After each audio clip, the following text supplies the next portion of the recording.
It's great to see so many of you here today. Clearly, there's a lot of interest for Italian elections, and it's a great pleasure to welcome you virtually to Rutgers University. I'm Alessandro Vettori. I'm the chair of the Department of Italian at Rutgers.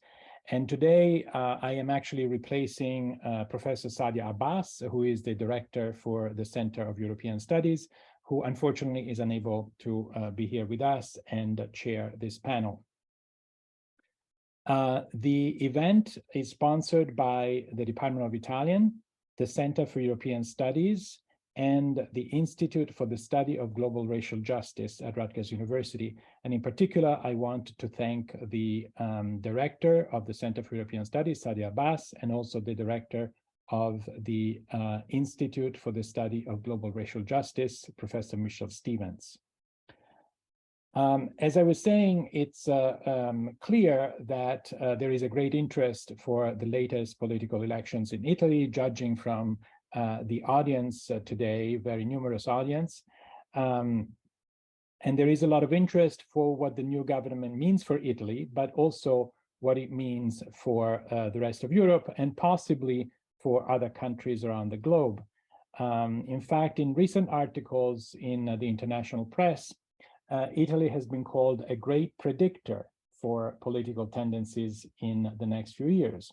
And so hearing the opinion of experts in the field is particularly important. It is also interesting that this event is happening the day after the US midterm elections that happened yesterday. And so I would ask the speakers to feel free to connect these two events if they feel to do so. We have three speakers today, Ruth Ben-Ghiat, Vetri Nathan, and Alexander Stille, who are joined by their research on contemporary Italy and also share a role in as public intellectuals who split their time between research and academic teaching and also public-facing events. So I will briefly introduce them, and then they will each have about 10-15 minutes to give their presentations from different perspectives, and then we'll open up the discussion among the speakers and also a Q&A with those who are present in the audience. Professor Ruth Ben-Ghiat is Professor of History and Italian Studies at New York University. She is an MSNBC opinion columnist and commentator on CNN, MSNBC, and other media outlets about authoritarianism, fascism, and threats to democracy around the world. She has written on fascism and Italian colonialism. Her latest book is entitled Strong Men from Mussolini to the Present, and examines how illiberal leaders use corruption, violence, propaganda, and machismo to stay in power, and how resistance to them has unfolded over the last century. Professor Vetri Nathan is Associate Professor of Italian and Mellon Associate Professor in Global Racial Studies at Rutgers University. He is an expert on Italian film, on colonialism, and on immigration. His book, entitled Marvelous Bodies, Italy's New Migrant Cinema, came out in 2017 and explores contemporary Italian films that were released between 1990 and 2010, and that represent the nation's cultural challenges caused by immigration from the global South. At the moment of its publication, Marvelous Bodies was the first monograph on the subject in either English or Italian. Professor Alexander Stille is São Paulo Professor of Journalism at Columbia University and contributes articles to the New York Times, La Repubblica, The New Yorker, the New York Review of Books, the New York Times Magazine, among others. He has written on Italian history, on Italian politics, and on the mafia. His book on Silvio Berlusconi, entitled The Sack of Rome, How a Beautiful European Country with a Fabled History and a Storied Culture was taken over by a man called Silvio Berlusconi, came out in 2006. Today we'll follow a reversed order by the presenter's last name. And so we will start with Professor Alexander Stille, followed by Professor Vetri Nathan and Professor Ruth Ben-Ghiat. Welcome to this event and thank you. Hi everyone, thanks for coming. So my particular take on the recent Italian elections is somewhat different than many of my friends and colleagues, in that I don't see it as a radical break in Italian life, a rupture with the recent past, and not a kind of return to October 1922 when Mussolini led the March on Rome. It seems to me that we should pay a little less attention to the ideological positions of this or that politician, this or that undersecretary of in the government that they made or took at age 19 or 25, and more to the overall condition of the country, which I think will tell us more about Italy's direction. This is not to say that there's nothing to worry about in a Melloni government. There are people in the government I don't particularly care for. It is true that Melloni, like a number of her party colleagues, have roots in the old Movimento Sociale Italiano, which was an openly neo-fascist party. But I think it's important to keep in mind that these folks are not, didn't sort of grow up like mushrooms after a rain all of a sudden. Melloni's the predecessor party to Brothers of Italy was the Alleanza Nazionale, headed by Gianfranco Fini. This party has metamorphosed over time, creating a lot of distance between its neo-fascist roots and its current iteration. I think it's important to keep in mind that when it was a kind of a more neo-fascist party, it never collected more than single digits in the polls.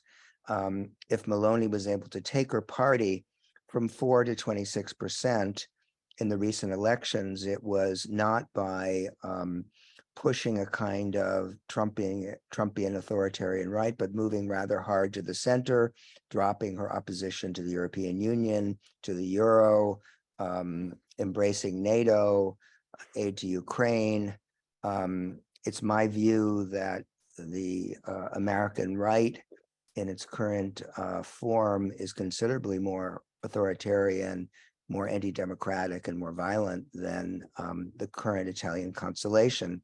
I think it's important to keep in mind that the people who are in the current government have been in and out of government for the last 30 years. It's the same basic coalition configuration that Berlusconi brought to power in 1994 and that existed in 4 different Berlusconi governments. Arguably, this government is less right-wing, less sort of militantly right-wing than the Conte government, the first Conte government that took power in 2018, and it had Matteo Salvini as Minister of Interior. So that's a premise, which is not to say that there is nothing concerning about the populist turn in Italy, but I think it's more useful to see the Melloni government as the latest of a series of populist leaders who have strutted across the Italian political stage over the last 29 years. Italy has been trying convulsively and unsuccessfully to renew or throw off its old political system and has failed repeatedly to do so, which has given rise to one populist movement after another. So if we start with 1993, when Berlusconi comes out of nowhere, invents a new party, and goes in a matter of a few months from 0 to 21% of the vote, essentially on the promise of a kind of new anti-political politics. It's an anti-system vote that rejects the old kind of what the Italians like to call partitocrazia. he's then challenged by Antonio Di Pietro, who is one, it's easy to forget, but in the early to mid 1990s was perhaps the most popular man in Italy, the former head of the anti-corruption pool in Milan. Again, offering a kind of populist message, which was neither really right nor left, which is very typical of populist movements, a sort of ideological confusion, which matches the particular nature of politics right now. Di Pietro then fades rather quickly after having tried to create his own party. The next in line is Beppe Grillo, a professional comedian, who then purposefully created what was not a party, but a movement, led the country in nationwide chants of vaffanculo, turning up his nose at the political system. The center left came up with a kind of answer to Beppe Grillo, which took the form of Matteo Renzi, who promised to send his party's political establishment to the demolition dump. He was known as the rottamatore. Again, easy to forget how popular Renzi was, winning more than 40% of the vote in European elections in 2014. And then the next populist comet that went across the Italian sky was Matteo Salvini, who became the kind of dominant figure in the government that came to power in 2018, arguably more authoritarian and violent in his presentation of himself than Melloni. He, of course, remains in the current government, but in a weakened condition, having only won 8% of the vote. So I think then the question is, why this rise and fall of one populist savior after another? And I think one has to then look at the overall history and direction of Italy in the last 30 years, a country that has been spinning its wheels in the sand economically and unable to move forward. I'm going to use the screen share function and see if I can, let's see. So I don't know if you can see now this chart of Italy's economic growth, but it shows you that Italy is lagged very seriously. We just see a black screen, actually. Oh, okay. Let me just, thank you.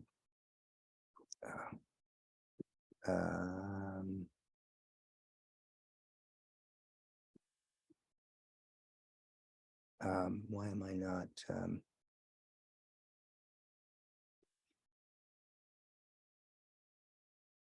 on. Oh, shoot. I'm having problems with Zoom.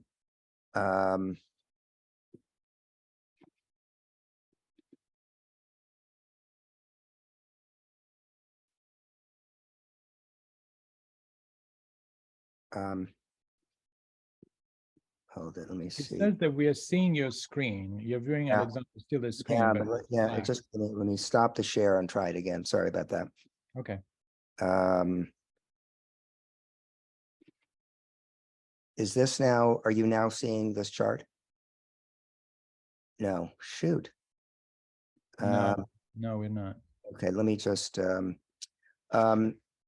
I can do without the chart, so they're rather nice. Do you want to send it to Giuseppe and he can, or send it to me and I can share my screen? Yeah, I could do that. Hold on a second. Let me just see if I can pop it into the chat. Yeah. Yeah, let me just, there's a way of attaching.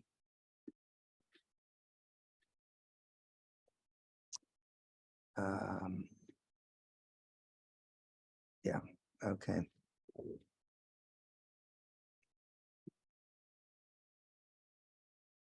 So did that go through? Hold on.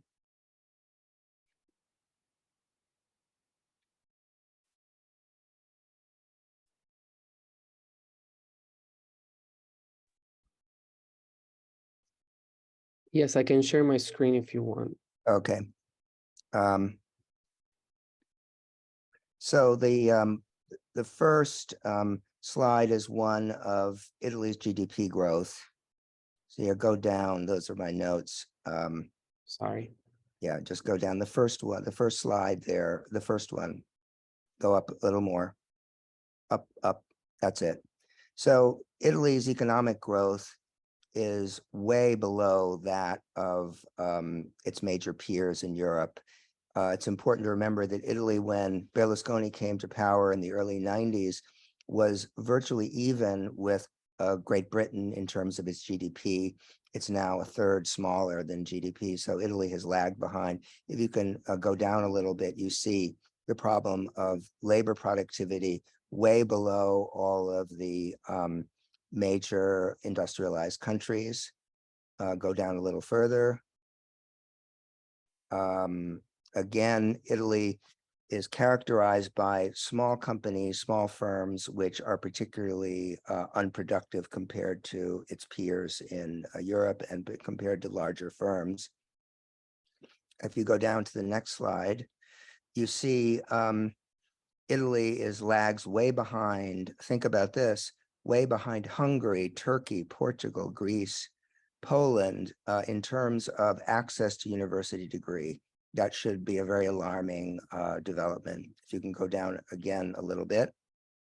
The proportion of Italian youth that are neither working or in some kind of training, Italy way ahead of the pack, even behind Croatia, Greece, Romania, Slovakia, etc. Go down again, another slide. Whoops. Okay. And, you know, and you see the Italian birth rate, which is now down to something like 1.3 children per woman. So you can stop the screen share. So what these figures tell you is a country that has been struggling with very basic economic issues, and governments of both the left and the right have been unsuccessful in addressing them successfully, reversing any of these trends. The governments of the center left have maybe done marginally better, but not by much.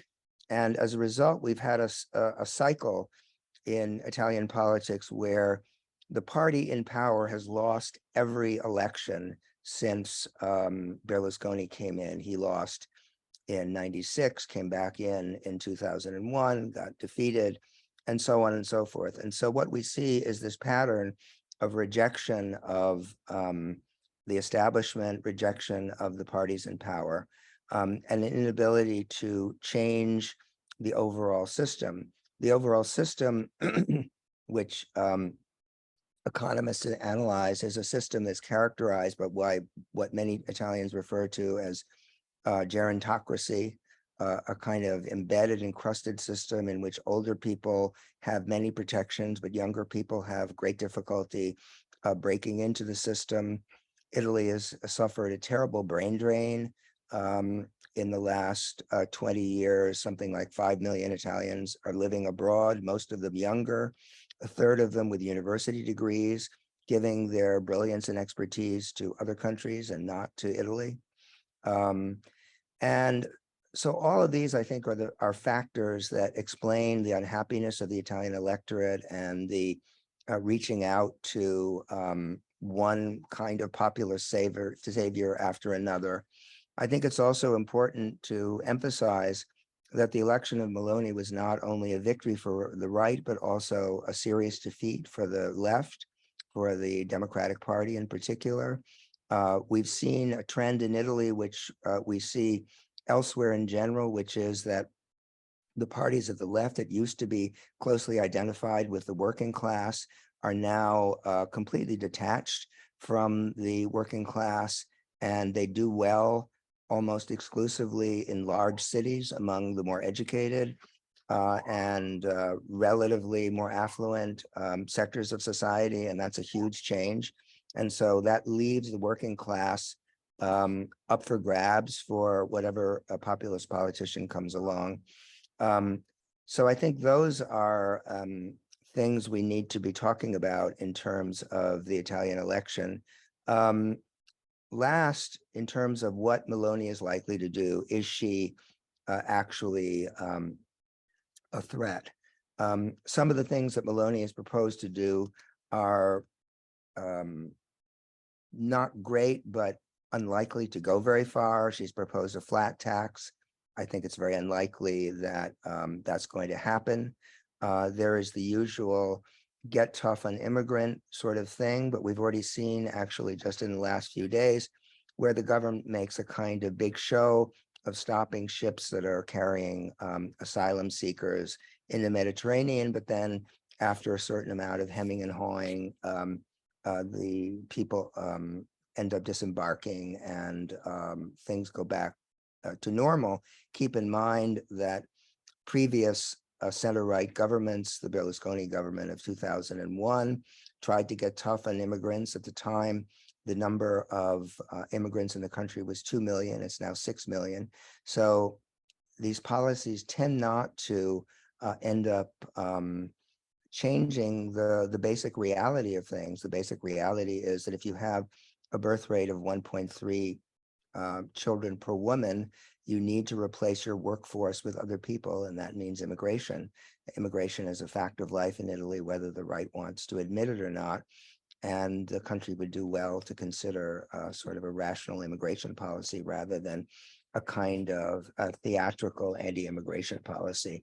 Similarly, other kind of authoritarian noises that Melloni has made. She likes to talk about the LGBTQ lobby, but again, I don't see any changes happening there. Italy doesn't have gay marriage, and the left never pushed that particularly hard, but it does allow for civil unions, and there's no indication that Melloni would change that. I think that the big danger, if we want to talk about danger, in this situation actually comes from the United States. I think if we see continued democratic backsliding and deterioration in this country, in which a kind of authoritarian playbook becomes seen as a kind of winning move, then a party or parties in Italy which are having trouble may then copy that playbook. At the moment, Melloni seems very concerned with winning over the kind of respectable establishment, making nice with the European Union, with Mario Draghi, and trying to reassure the Italian center that she's not, in fact, a dangerous figure. But I think that could change should a kind of the more extreme wing of the sort of Trump America end up seeming like a winning model. And then I think we have things to worry about. So I'll just stop there. Thank you, Sandro. Really detailed information about the Italian economy and much more. So I'm going to turn it over to Vetri. Vetri. Thank you, Alessandro. And it's wonderful to be in such esteemed company to be able to make an intervention. And I'm really glad to see Ruth here after many, many years of actually showing up at her office as a prospective graduate student, admit to NYU in Italian studies. And of course, Alexander Stille's books are well known. It's great to see you here. I'm really glad I'm following after you because I might see things slightly differently, although we're in agreement at the same time. It's kind of contradictory stance perhaps, but I think there's a way to probably look at the same data slightly differently. What I notice is, yes, absolutely, I agree. There's such a strong tradition that the current government is following, coming through, growing out of. But I also sense a certain kind of gradualism towards more extremist stances. And I'm sure you, Alexandro, might agree with that. I wanted to just show you a couple of images, and then I will stop sharing my screen after that. Let's see, is everyone able to view it? Great. Yes. Well, the first one is certainly not the kind of talk I'm going to give. The first image of Liz Truss, who was featured on the cover of The Economist recently, saying Britly, with the idea that Britain is going the way of Italy in its dysfunction. And this kind of Italy bashing, or the use of stereotypes, the pizzas, the spaghetti, that's certainly not the kind of intervention. I wanted to generally frame the election on the big picture connections of Italy's past and present, between internal and external entanglements that have created a certain discourse. And hopefully this kind of big picture might aid towards the sustenance of a vibrant democratic fabric that does exist in Italy quite strongly. I will use the word biopolitics because I think that was kind of key to winning the elections, at least. And we shall see then campaigning is one thing and governing is another, and policy is another point. But I think the campaigning on the issues of for example, I term biopolitics as the focused use of biological images, ideas, considerations such as race, gender, nationality, age, family, labor, productivity, reproduction to gain and maintain political power. There was an incredible mastery of these discursive techniques, and I think that was key to going from spectacularly gaining of the Fratelli d'Italia from very low percentages to gaining so much more. And, the Lega not doing as well with the use of biopolitics and digital realities together to make an impact. I can go back to the traditions of, the use of biopolitics in the second image here, in which, there was absolutely the rhetoric of biopolitics was fundamental to control of the family under the fascist regime through control of identity groups such as women. For example, I have a quote by Julius Evola, who was in charge of the cultural page of the influential newspaper Il Regime Fascista, where he makes this connection between the erotic drive of the woman, who's always considered biologically inferior to man, and her maternal one. So this push for more children and autarky, as in self-sufficiency, these are two themes that do show up in a very different form in the current government. So we have this quote, this connection between the erotic drive of the woman and the biological. Evola says, women are characterized by a feeling of anxious emptiness if she does not have a man. Socioeconomic factors, which often seem to be the foundations of these sensations, are in reality only circumstantial and not fundamental reasons. The importance of biopolitics, I think, cannot be, and I'm going to stop my share here. The importance of biopolitics really can't be underestimated, I feel, in global rise of dominant communities perceiving themselves as becoming minorities in their own countries. So this replacement theory, which is not much of a theory, connects racial, gender, spatial, and environmental concerns together to create a scapegoat for conditions that are not easy for the middle class or the working class. But these are scapegoats that distract attention from the actual culprits of the degradation of these basic opportunities. So there's a hollowing out of governmental systems in order to create populist, anti-authoritative, anti-government discourse that feeds on biopolitical fears. It's connected to similar movements all throughout Europe, not just in Italy. We're looking at Sweden most recently as one of those cases. And of course, Alessandro Stille spoke about USA itself, but you also have Brazil, India, China, Russia, and in different ends of the ideological spectrum.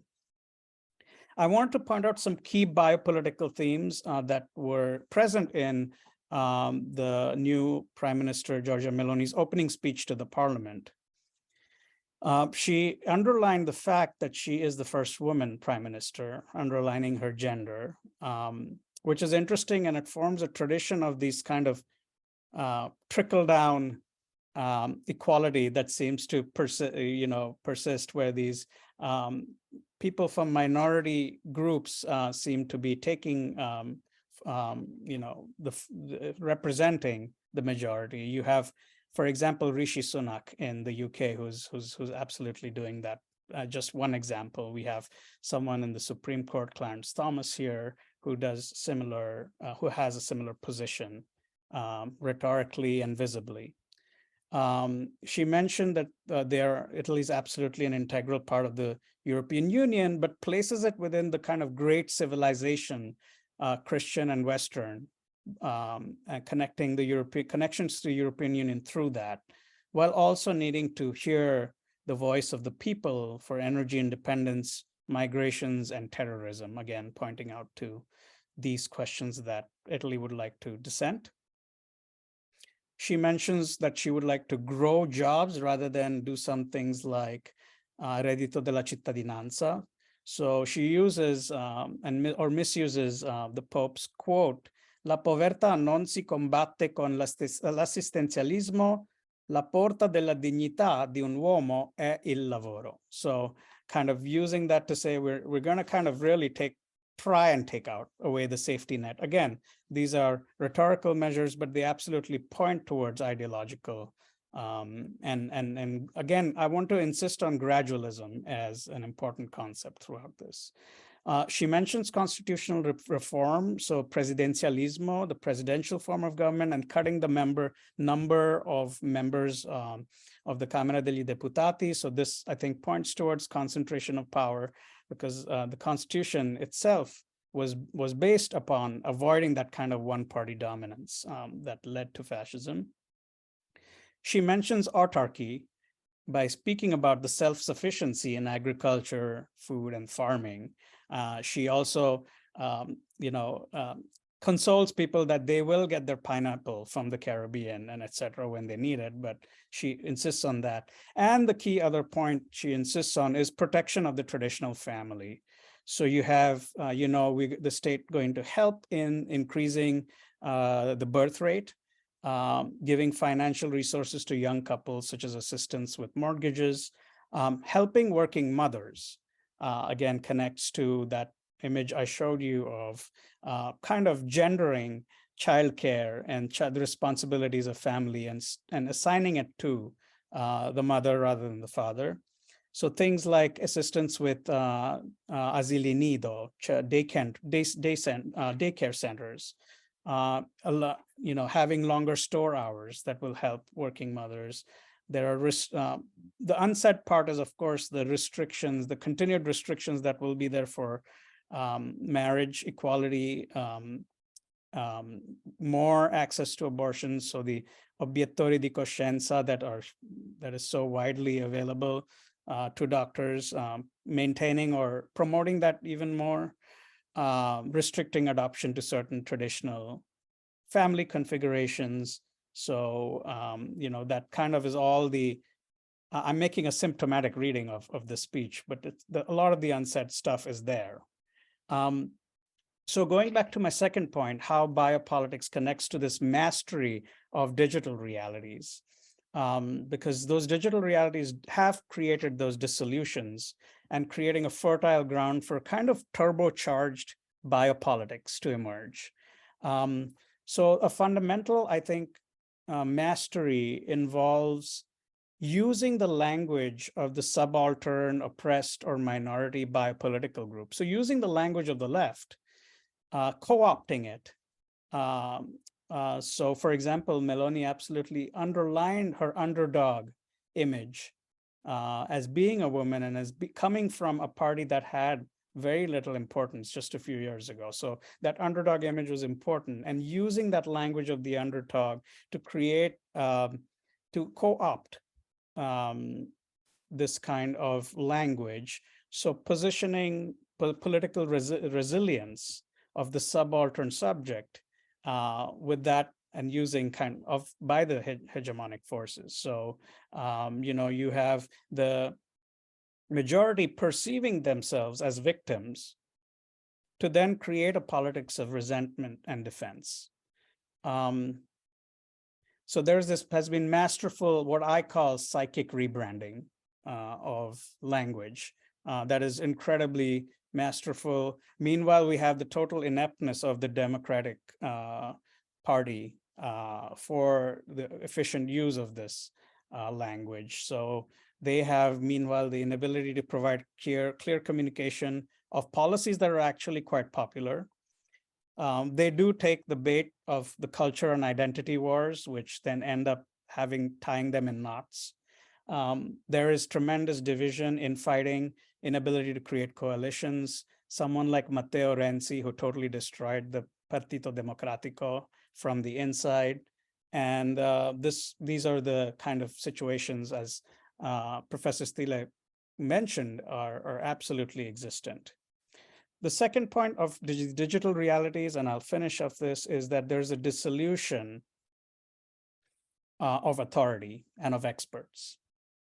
Anyone can be an expert, or dissenter of any form of knowledge, may it be vaccines, climate change, abortion, race, the replacement theory we mentioned. So there has been a very efficient use of rhetoric and discourse to move hate, fear, and resentment from being unsuitable and being on the margins to becoming normal and palatable. And we've moved from being palatable into this kind of what I call paranoid knowledge, which is this knowledge of another kind that has really, through this gradualism, brought us to this point. So I'll stop at that, and I'm looking forward to discussion with both Professor Ben-Ghiat, Professor Stille, and everyone else. Thank you very much. Thank you, Vetri. So we went more in the direction of social policies and biopolitics, the biopolitical aspect of the new government. So thank you for that. Ruth, I turn it over to you. Thank you, and thanks to the other speakers for preparing the grant so well. And I'm going to start in a way where Vetri left off with some quotes by Mellon. This is a quote in 2019. I think there is a deliberate plan to erase everything that identifies us. Culture, nation, family are under attack. And then in 2022, to the Washington Post, right before the election, there's a leftist ideology, so-called globalism, that aims to consider as an enemy everything that defines you, everything that has shaped your identity and your civilization. So this is very typical of Melloni's stance on identity, on culture. And what I want to, my first point is that she is so extreme that, and it's hard to imagine this, but she is to the right of Tucker Carlson in the States with her idea of great replacement theory, because far from seeing, there are a whole slew of people, great replacement theory is people who are worried that non-white births are going to proliferate and they will, extinguish white Christian civilization. So many people think that this is kind of a natural demographic process, but Mellon thinks it's a plot. And she's tweeted many times to this effect. That's why she says there's a deliberate plan to erase everything that identifies us. And who is behind this plan? George Soros, of course, he has to be everywhere. And she calls him an international speculator. And these are all things taken from the public record of recent years. And she says that George Soros and the EU finance global mass immigration. So she's got an economic angle, it's going to depress wages, but it also is going to erase us, us being the white Christians. So it's pretty hard to be to the right of Tucker Carlson, but she's squarely in the area of her great friend, Viktor Orban, and also in the area of the GOP. So one thing that there's a reason that Italian gay rights groups recently had a demonstration, and they said, we don't want to become the new Hungary, because she is solidly in this far-right international network and very close to not just Orban, but Katalin Novak, Orban's former Minister of Family, who echoed Mussolini almost 100%, where Mussolini in the 1920s said, you know, the cradles are empty and the cemeteries are full. I'm paraphrasing. And so in 2019, Katalin Novak said the cradles are empty and the cemeteries are full. And then she's been promoted to be president of Hungary, the first female president. So I'm saying this because it is really important, as Sandro Stille did, to put these things in historical perspective, because I have a quote in Strongmen where Berlusconi is a protagonist of the book.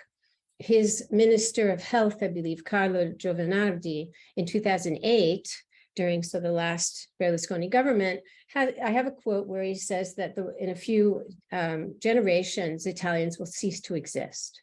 So this paranoia, to echo Vetri, the paranoid way of thinking about the future of Italian identity. So this doesn't begin, it begins with fascism, but it's been supported all along by the Berlusconi governments, which have hugely normalized far-right politics. I mean, Fini was, wasn't he president of the Senate? I mean, so it's very important it's true that in many ways, this is a continuation, and that Meloni is a creature made by Mussolini, and she's also a creature made by Berlusconi, who was the one who elevated her to ministerial status during that last government, where he also was pushing so hard to advocate Putin's interests in Europe. It was a whole package that predated everything going on in the US under Trump, for sure.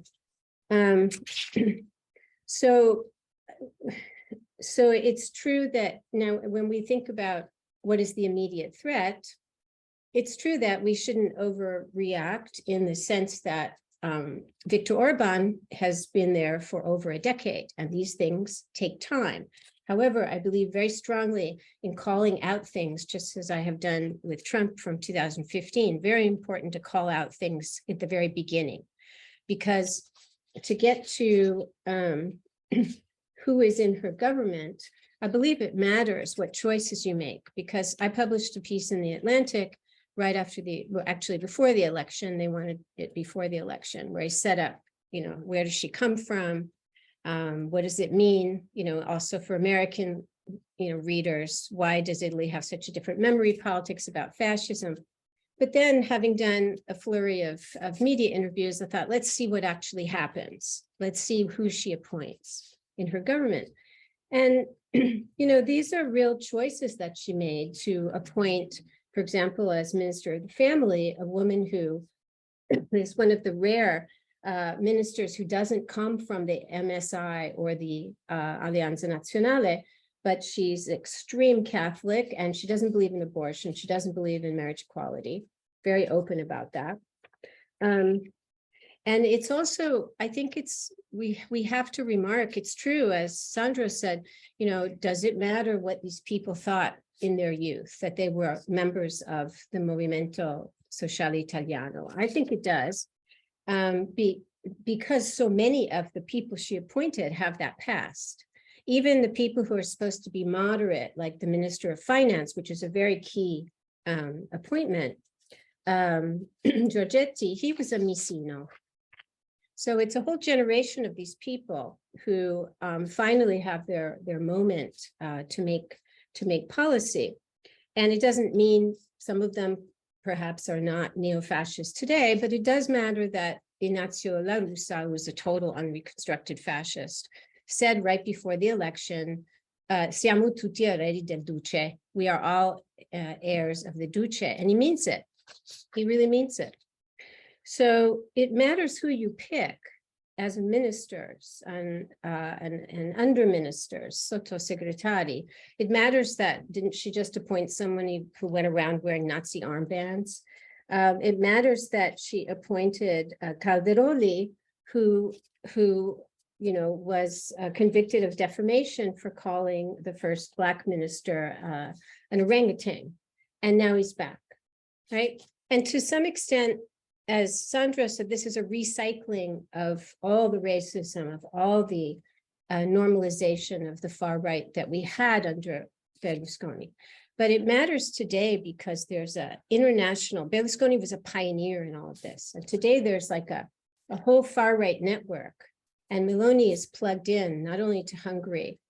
She was super pro-Putin until it wasn't convenient to be pro-Putin. She was, tweeting her congratulations to him when he in 2018. And she's she's very connected to Bannon. He advises her. She's been at the National Prayer Breakfast. She's been at CPAC, and we're going to see much, much more of Melloni in the States. And I agree with Sandro, it's a huge threat. What happens in America gives permission to other countries also. Although America has been learning from Orban, they're sitting at his feet, and he is their mentor in how to steal elections and stuff like that. So again, finally, it matters that the Ministro dell'Istruzione, Giuseppe Valditara, who came from Alleanza Nazionale and then went to the League, and he authored a book that was called The Roman Empire Was Destroyed by Immigrants. And here we pick up Vetri's point that the death of expertise, right? And all the anti-vax stuff. So we pick up that. So what else do I want to say? I think that the other thing I want to point out is this idea, which is not my concept, of gender washing. And at the end of Strongmen, which is a book about toxic male leaders, in the conclusion, I say that it's inevitable that we're going to have a far-right government led by a woman. And I mentioned Marine Le Pen. I had turned in the book to the press in 2020, but of course it's been Melloni. And Melloni is an extremely interesting figure. And I'm going to be writing about this. She is a demagogue. She's a female demagogue. And she has learned a lot in her speaking style. And here, for those who know my work, I'm really channeling and building on my book on fascist empire cinema, where masculinity and the voice were sub-themes. And the way she speaks, her use of pauses, and I counsel everyone, I could barely get through this. It's very hard to watch and to listen to.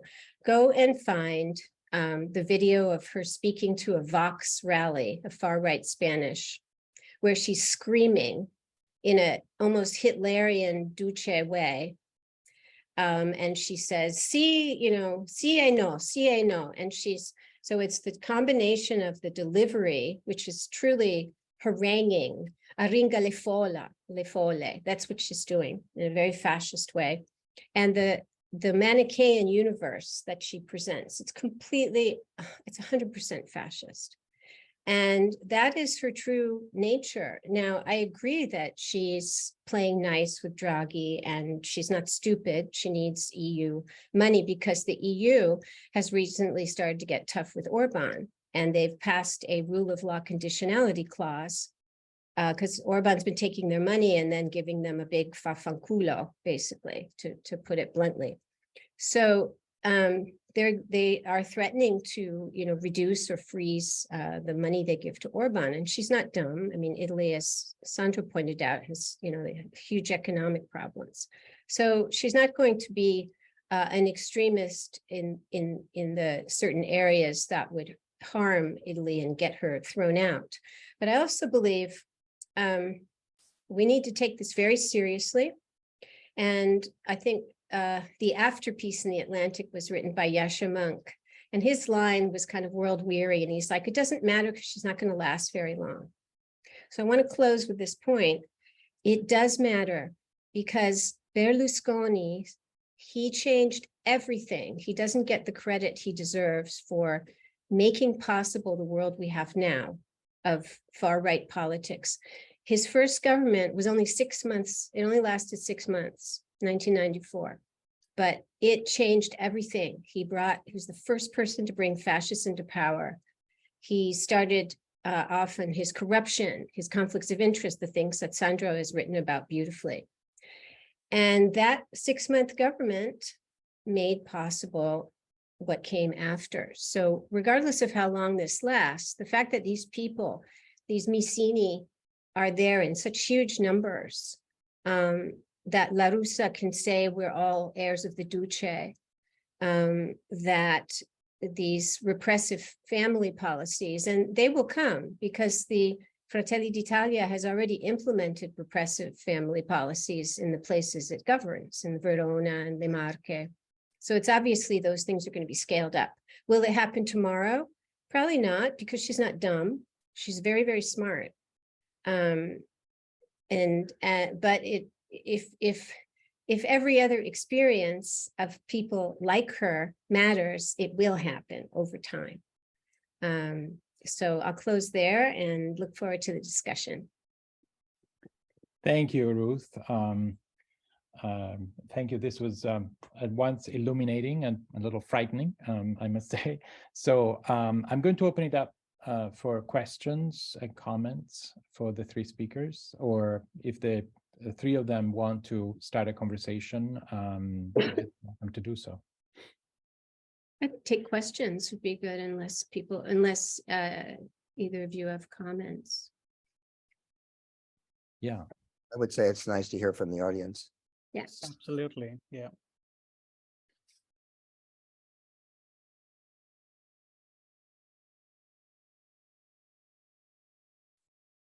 Okay, well, maybe I have a few, and I'm going to just break the ice by starting with one. And I don't know if, rather than going back in time to 1922, we want to stop maybe a little closer to us and think about the 1980s. And I don't know if there's any possibility of making a comparison there between the Reagan-Thatcher era, when basically the welfare state was dismantled in the UK, and the privatization basically changed the social fabric of a very important country that people were looking up to, and of course it also ended the Cold War, but I don't think we've ever gone back, right, after that.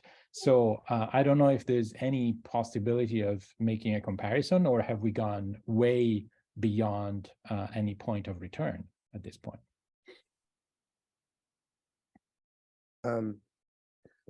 I would just say, in thinking about that question, and then the remarks of both Vetri and Ruth, that all the points about the kind of creepy biopolitics that are present in the current government are real and worrisome. I would simply say that what I think is has to be taken into consideration is those things encounter a series of economic and demographic realities which are unlikely to change. And so I very much agree with Vetri's point that this is part of a kind of larger cultural backlash that we've seen all over the world, in Europe, but also in the United States, where groups that were hegemonic are now faced with a status of decline, in which countries are changing demographically in ways that are disconcerting to the host population. But as I mentioned, and even the remark that Ruth cited about the cradles are empty and the cemetery is full, that actually happens to be literally true of Italy right now. Like 300,000 people every year more are dying than are being born. And that reality suggests that Italy will continue with a policy of immigration that will, it would be much better for Italy to do this in a way that was rational and sensible, to do things like pass the Ius Soli law, which would allow immigrant children who grew up in Italy to become citizens. That's the kind of integrated immigration that one, at least they pay lip service to rhetorically. And instead we get this very sort of chaotic immigration of boats arriving, which are disconcerting to Italians who literally, there are images of what feel like invasion. But the reality is immigration is there, it's going to continue.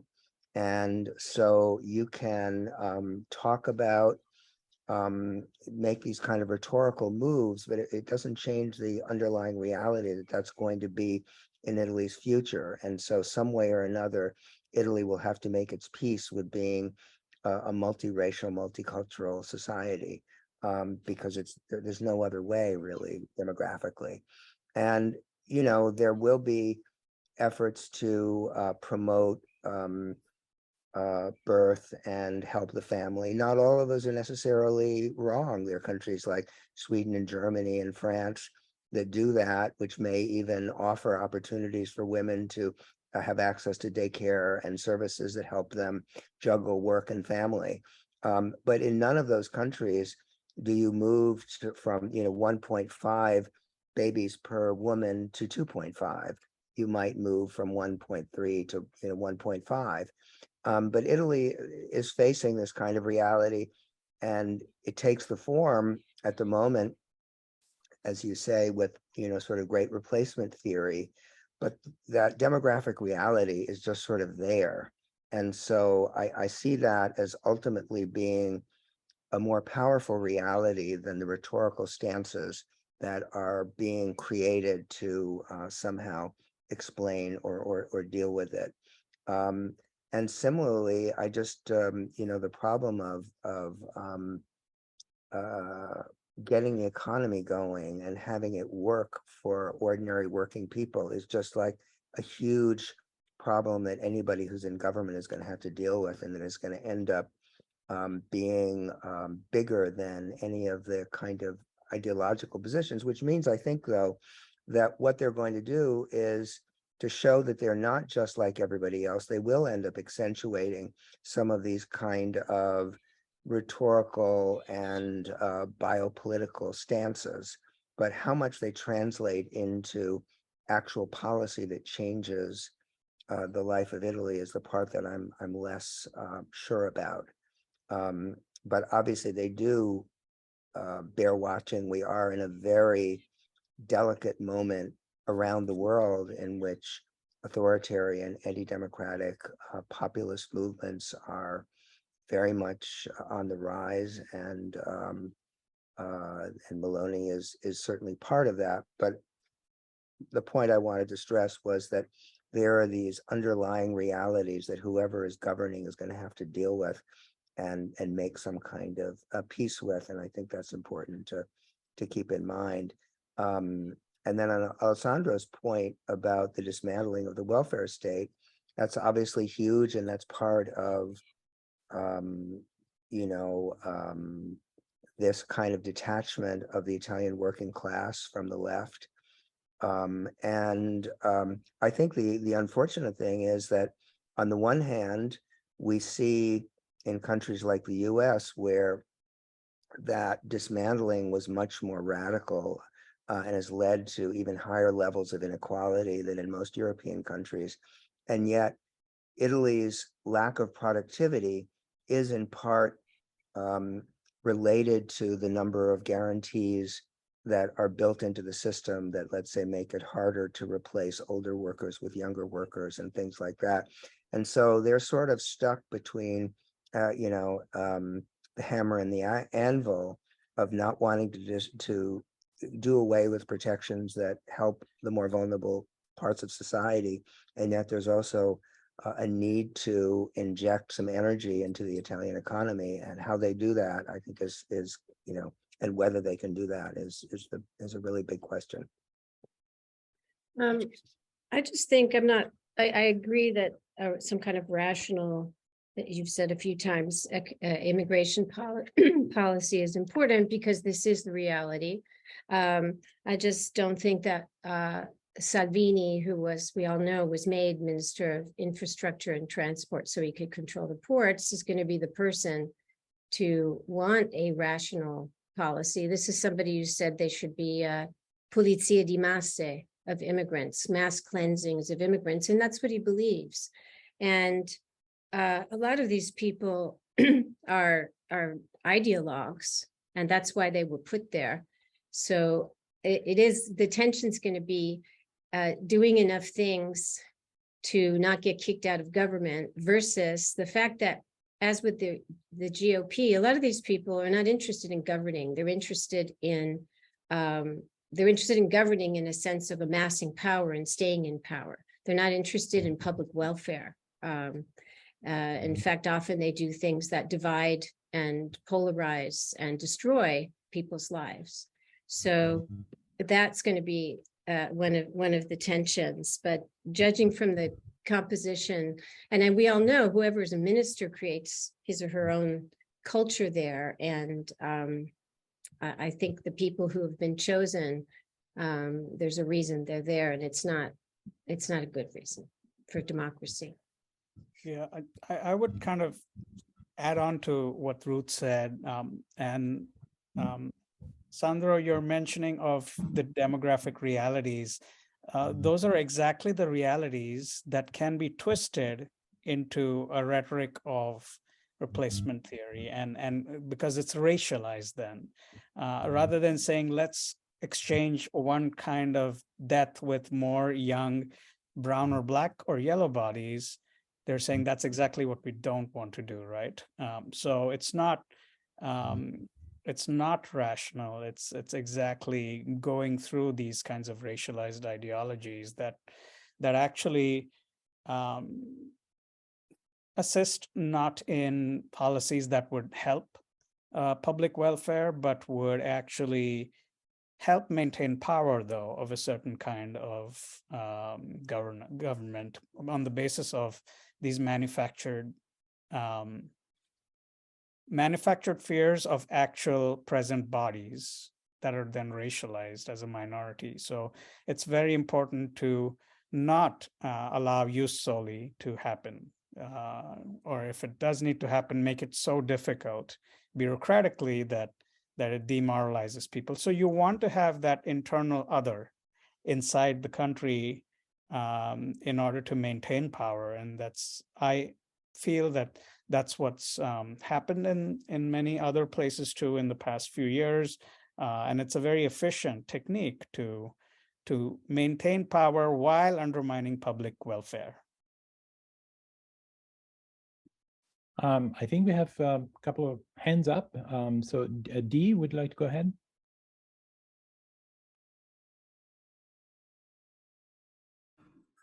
Ok, molto grazie a tutti. It's better to have accurate information about things that are quite frightening. My question is, using a conceptual lens of trying to reach the people who are theoretically reachable, not already converted, because I think most or all of us today are in accord with our speakers, trying to reach the people who are not already on board with this, nor currently unreachable.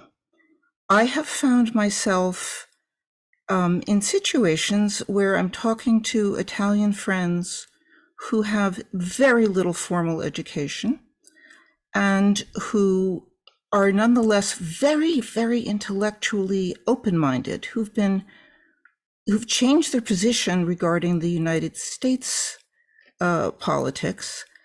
I don't know where to start with bald facts about why fascism is bad, believe it or not, And I don't know what kinds of facts and arguments might theoretically change the perception, or at least open to inquiry, that of people who are intellectually open-minded and very uneducated about economics and geopolitical systems, and who I believe do not have a strong response to racism, that is to say, are not especially vulnerable to being called on board by racist tactics. And thank you again.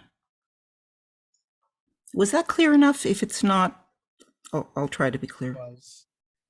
May I quickly, I love that question. If I can quickly interject and say, I think that's the work that a lot of the public intellectuals have failed in, absolutely, to speaking to people on their own terms. And that's been a big failure, or weakness at least. And I think, but a lot of realization has happened, and there's work being done on the public front in the public humanities.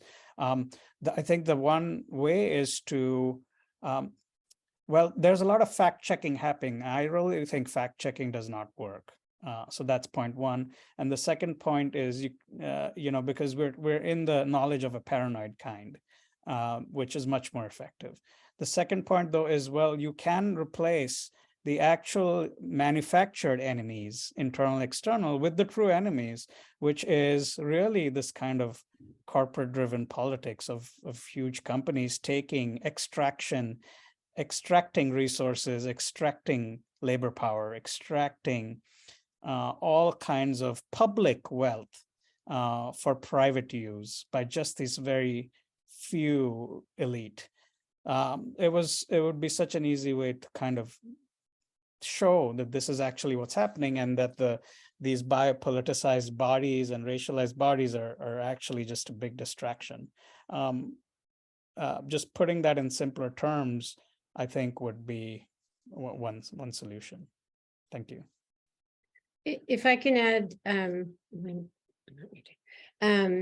in terms of the fascism component, and also, are we speaking about trying to speak to Italians about it, or who? But speaking as a historian, Berlusconi, for example, as he was bringing neo-fascism to the government, it's very important that he was also wiping out the history of fascist violence. When he said to Boris Johnson in 2003, Mussolini never killed anyone, that's very, very important.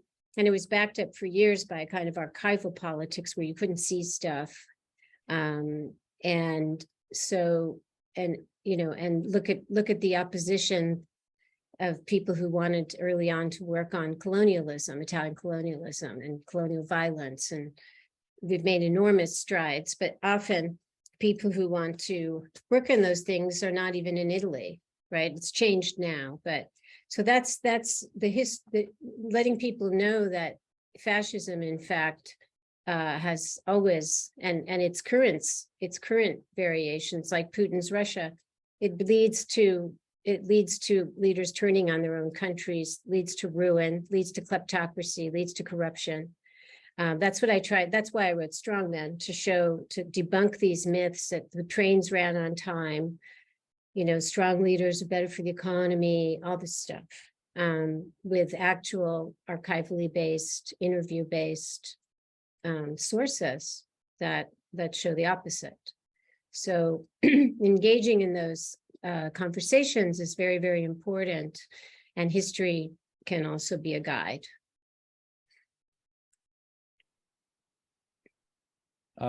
Thank you. Yes, Nicolino, go ahead. Oh, yes, thank you. And hello, everybody. Sorry I came a little late, but I was wondering, I have two questions. Well, first, if this recording will be available, I'm very interested about the topic. And I would like to see your opinion, especially from the United States, because I'm in touch with a lot of people in Italy. That is a very different outlook from what I've seen and hearing here. That's why I have a question about that as an historian and academics as well. The question is about, for everybody, and I don't know if this was already mentioned in the portion before, because unfortunately I wasn't able to attend. But the question is about also after some conversation I had or various discussion I heard in Italy, especially in the TV, radio, and talking about prominent journalists like Marco Travaglio, director of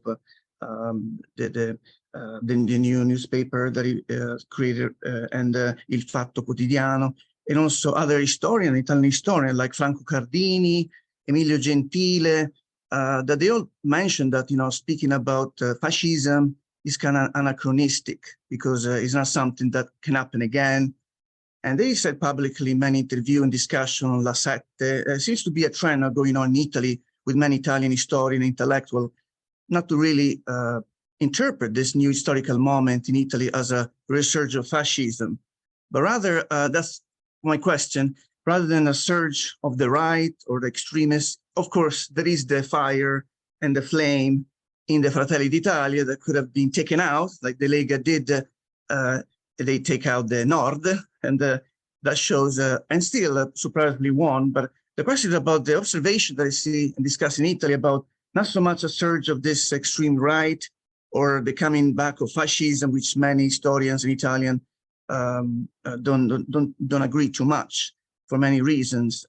But the crisis of the left, which is, I think, should be addressed. Now, as you know, as an historian, you all know the left had many chances, and the left is the party that support many of the social programs, like the Ius Soli, the Ius Cultura. Is a party that many Italiani di seconda generazione go, and many Italians di seconda generazione who became invested in politics, like the Verona councilwoman or other, they all associated with this, the PD, the left party. So the question is now, what's going on? The percentage was not the highest for the PD. There's definitely a crisis of the left, and it will be interesting to discuss because the left really had a golden opportunity throughout Italian history. I found this historical moment very interesting in the history of Italy, because as you know, in 1994 with Mani Pulite, that was the moment for the left coming to power again, but the party was dissolved after the fall of the Soviet Union. Same thing during the dominion of the DC.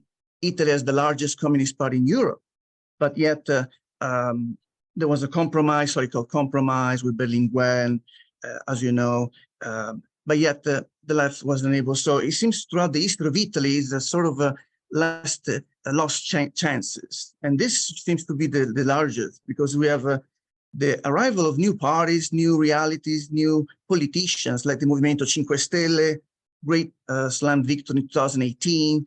And as you know, they're not a left party. They don't even address the Ius Soli in their campaign and even in debates. So there is not clear if they're right, I think center.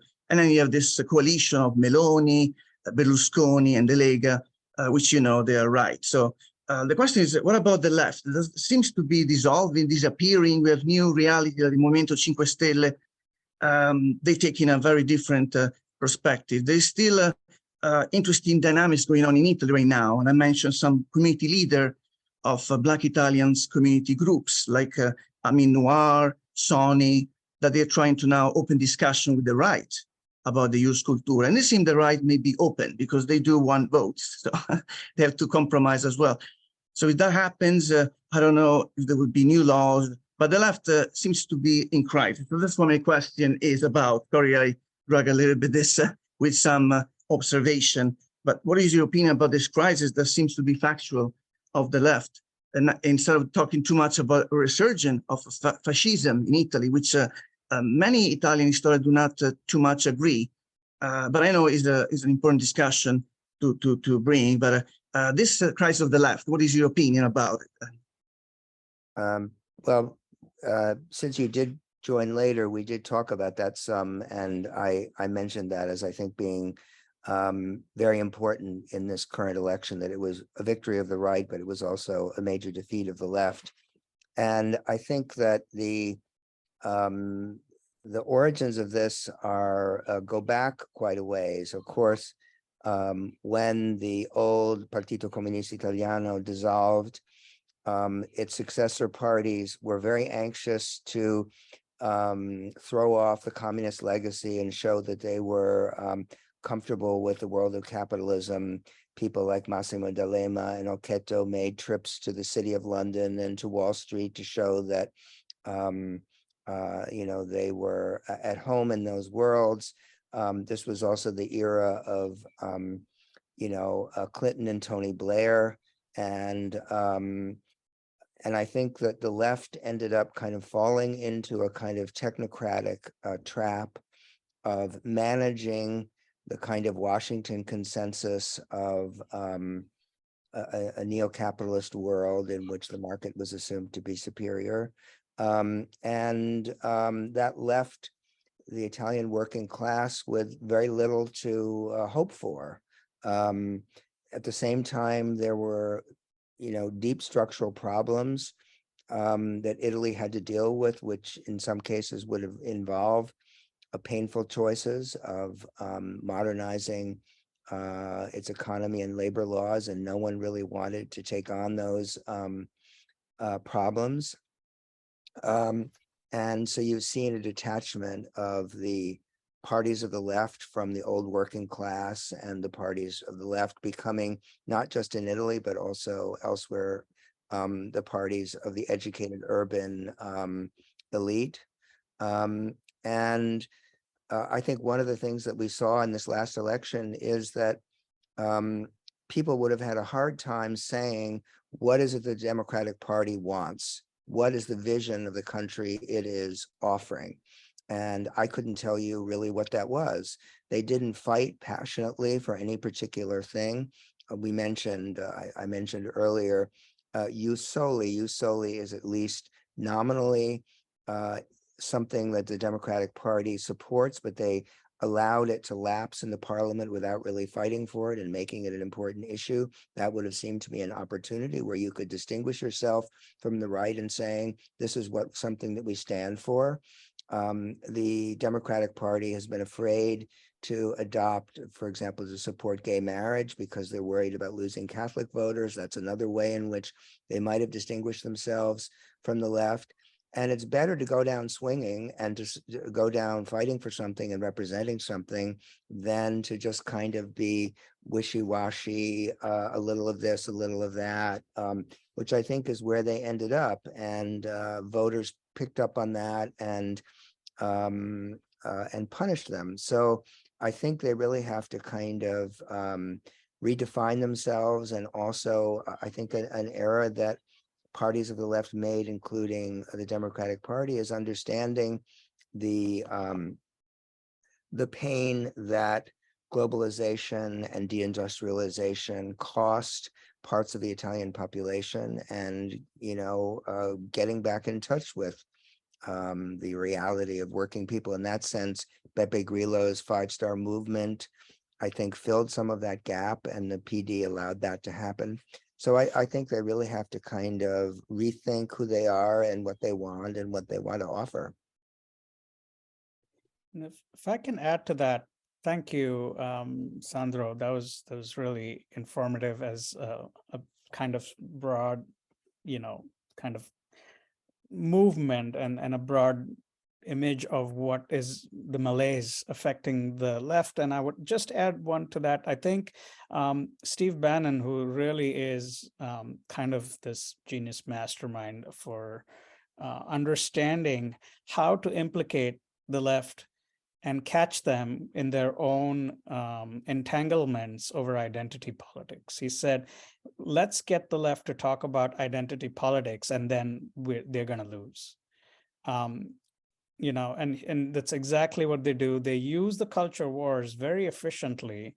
So using this biopolitical terminology to then, of course, in what I call this, kind of turbocharged digital world, kind of catch them tying themselves into knots over these.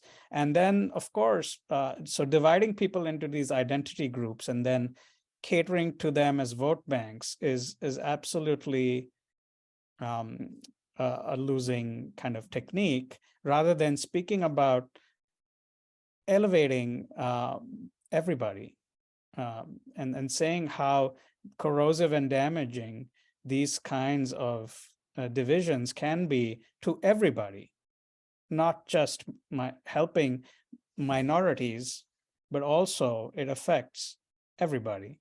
So that kind of game that the left has been drawn into has been fundamental, I believe, in their loss. And so, yes, they absolutely, not supporting DDL Zan, for example, not supporting Jus Soli, but not explaining how it benefits the whole country. That's that important link and step that has not been made.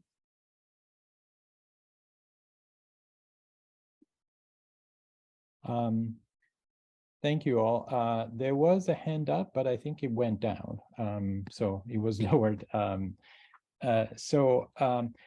have a curiosity that, unless somebody else wants to ask a question, but I think Ruth mentioned the association with the Catholic Church, with Christianity and the Catholic Church, and I'm curious to hear. Of course, it's not new, right? A government that associates with the Catholic Church. Italy has had this very strong influence in its political life throughout. I mean, it basically was born with it and continues to have it.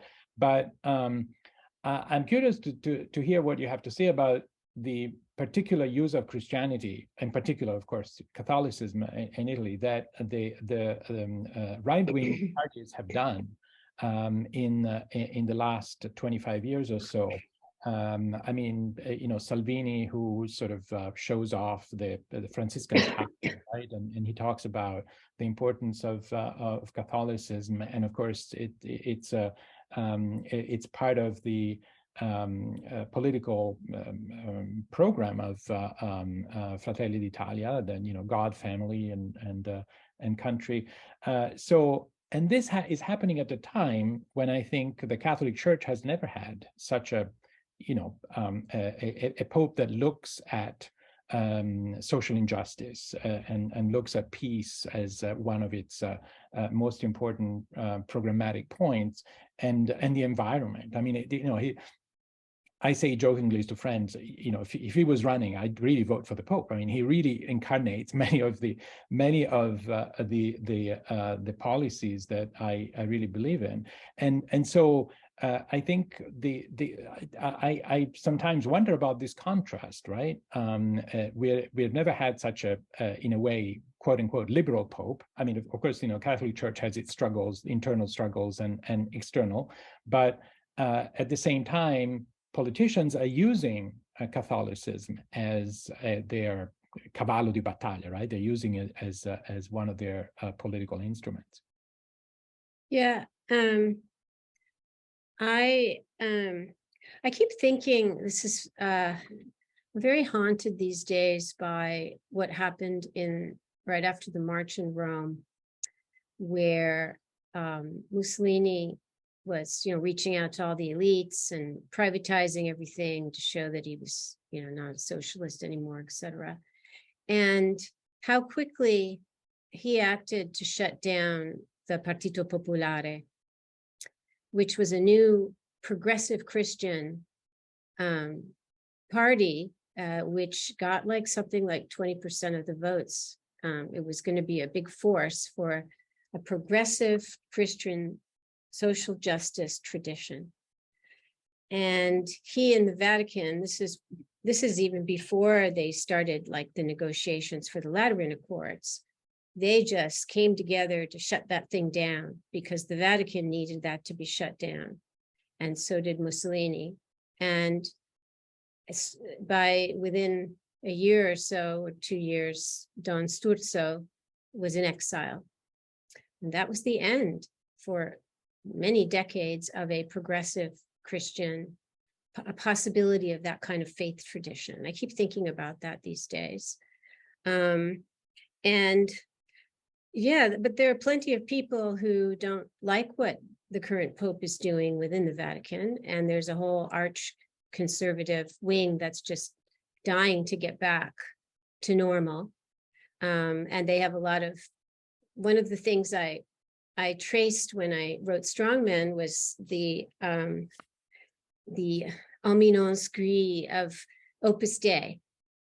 And I hadn't realized it was so big in Berlusconi's governments. And so it was very, very convenient that Marcello De Lutri was Berlusconi's right-hand man.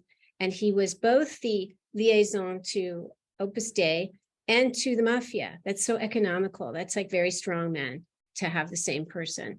And then so I knew a little bit that what I didn't realize was how strong the Opus Dei people were in the Trump administration. William Barr, Pat Cipollone, that White House lawyer, Larry Kudlow, a whole bunch of these people, way out of proportion to what one would think. So, and Newt Gingrich, and then, you know, she was the ambassador there. There's a whole like network of these extreme Catholics, and you can plug into that. The current Minister of Health of Mellon, that's why she's there. So there's a lot of movement. And in the States, we hear more about the Protestants, evangelical Christians, non-denominational Christians. But it was really eye-opening to me to learn how important those Catholics, those extreme Catholics are. Again, William Barr being the biggest prize, let's say, and they haven't gone away. They're not in government right now. So the use of this form of racist, racist policy and racist uplifting of white Christianity it has a lot of support, because the threat of a Partito Popolare style faith tradition really emerging, and look at how much effort in the States you're trying to crush people like Reverend Warnock in Georgia, who's a fabulous person who might not even win. I don't know what the latest is, against Herschel Walker, who, so there's a lot of energy spent in repressing what is most threatening, which is a marriage of progressivism and Christianity. So I'll just say that.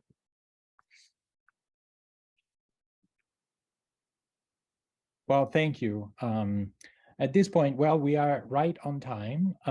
So unless there's other questions or comments, I think we can just wrap it up here. And so I would like to thank the three speakers, Ruth, Vetri, and Sandro Stille, for this really wonderful conversation that you have inspired. And I want to tell everybody, so this was recorded and it will appear on a soon-to-come YouTube channel that the Italian department is working on. So it will be visible, it will be possible to watch this event. So thank you all again, and thank you the audience for their very attentive participation. And until next time, thank you so much. Ciao, a presto.